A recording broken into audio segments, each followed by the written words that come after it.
بسم الله الرحمن الرحيم. يا أيها الذين آمنوا لا تتخذوا عدوي وعدوكم أولياء تلقون إليهم بالمودة وقد كفروا بما جاءكم من الحق يخرجون الرسول وإياكم أن تؤمنوا بالله ربكم إن كنتم خرجتم جهادا في سبيلي وابتغاء مرضاتي تسرون إليهم بالمودة وأنا أعلم بما أخفيتم وما أعلنتم ومن يفعله منكم فقد ضل سواء السبيل.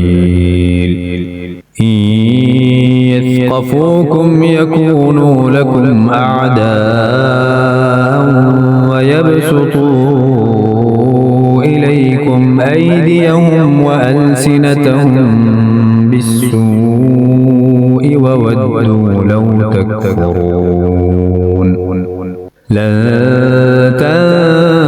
تنفعكم أرحامكم ولا أولادكم يوم القيامة يفصل بينكم والله بما تعملون بصير.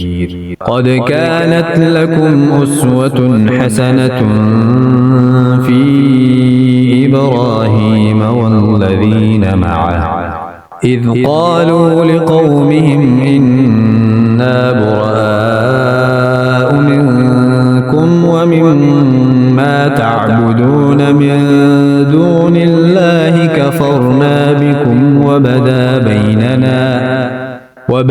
بيننا وبينكم العداوة والبغضاء أبدا حتى تؤمنوا بالله وحده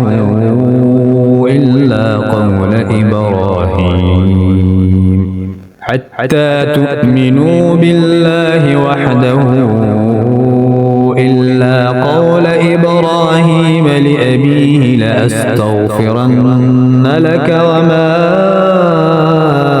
أملك لك من الله من شيء ربنا عليك توكلنا وإليك أنبنا وإليك المصير. ربنا لا تجعلنا فتنة للذين كفروا واغفر لنا ربنا إنك أنت العزيز الحكيم. لقد كان لكم فيهم أسوة حسنة لمن كان يرجو الله واليوم الآخر ومن يتول فإن الله هو الغني الحميد. عسى الله أن يجعل بينكم وبين الذين عاديتم منهم مودة والله قدير والله غفور رحيم. لا ينهاكم الله عن الذين لم يقاتلوكم في الدين ولم يخرجوكم من دياركم أن تبروهم وتقسطوا إليهم إن الله يحب المقسطين.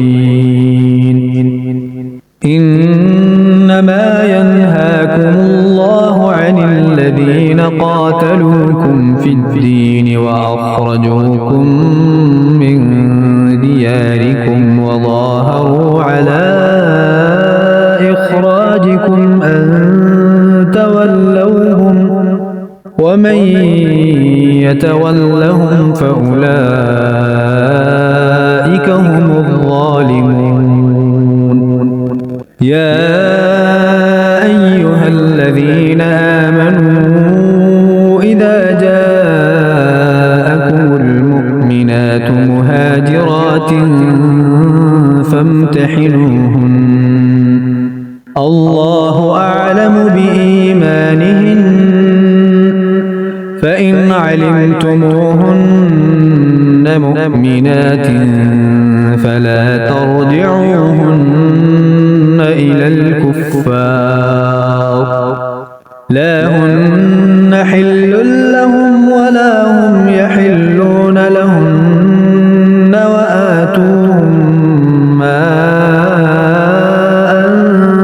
أنفقوا ولا جناح عليكم أن تنكحوهن إذا آتيتموهن أجورهن ولا تمسكوا بعصم الكوافر واسألوا ما أنفقتم وليسألوا ما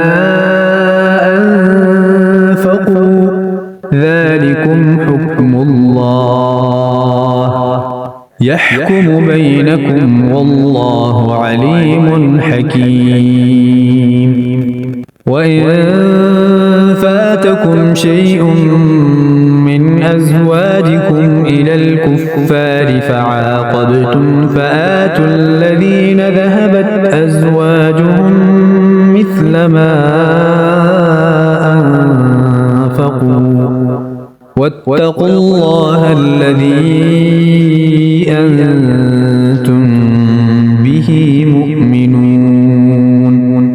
يا أيها النبي إذا جاءك المؤمنات يبايعنك على ألا يشركن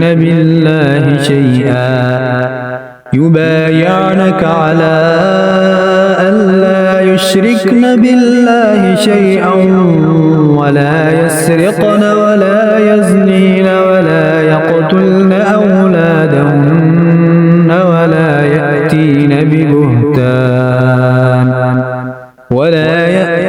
ببهتان يفترينه بين أيديهن وأرجلهن ولا يعصينك في معروف فبايعهن واستغفر لهن الله إن الله غفور رحيم. يا أيها الذين آمنوا لا تتولوا قوما غضب الله عليهم قد يئسوا